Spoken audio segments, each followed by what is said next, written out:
Whispers of 1001 Nights. Episode 3, The Ebony Horse. Scheherazada's Whisper.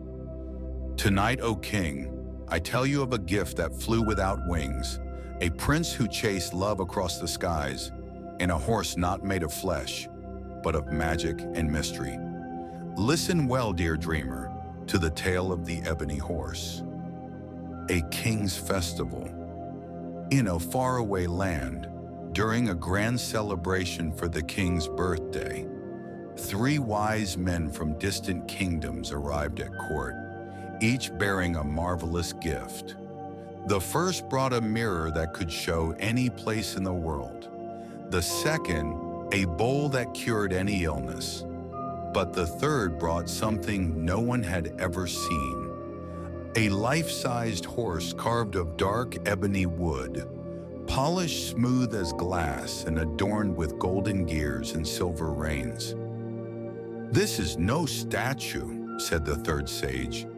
"It is a steed that rides the sky, a machine of flight powered by secrets known only to me." The court laughed, until the man leapt upon the horse, turned a small brass key in its neck, and rose into the air. Gasps filled the palace. The king was astonished and declared, "This gift is mine. What price do you ask?" The sage replied, "I ask only for your daughter's hand in marriage." The king grew cold. "You dare ask for a princess in exchange for wood?" The sage bowed. "Then I take back my gift." But Prince Kamar, the king's son, stepped forward. "Father, may I try the horse?" Reluctantly, the king agreed. The skyward flight. Kamar mounted the ebony horse. The sage whispered instructions in his ear. The prince turned the key. The horse rose into the sky, high above the clouds, higher than falcons fly. The air was crisp, the earth a tapestry below. He laughed with wonder. But when he tried to descend, he realized the sage had not told him how. He soared into the unknown. Hours passed. The stars emerged. At last, Kamar discovered a second switch hidden beneath the saddle. He turned it. The horse descended slowly, gently, and landed in a lush garden near a foreign city, one he had never seen before. The hidden princess.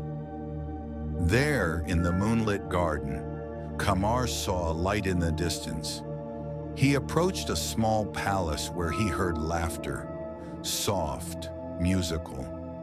Inside was a young woman with eyes like midnight seas.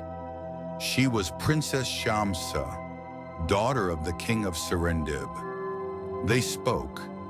Night after night, Kamar returned to the garden. Their love blossomed like jasmine. But one day her father discovered him. Guards were sent. Kamar fled atop the ebony horse with Shamsa. They flew into the storm, lost and betrayed. Lightning cracked the sky. The wind tore at their faces. The horse spiraled downward, crashing into a valley of black stone. Shamsa was injured. Kamar sought help and left her hidden in a cave. But while he searched for aid, a cruel prince from a nearby kingdom found her and took her to his palace, claiming he had rescued her. When Kamar returned, the cave was empty. Heartbroken, he tracked them across mountains and deserts, finally arriving at the foreign prince's court in disguise. The rescue and the return. Through cleverness and patience, Kamar infiltrated the court. He sent Shamsa a secret message hidden in a flower.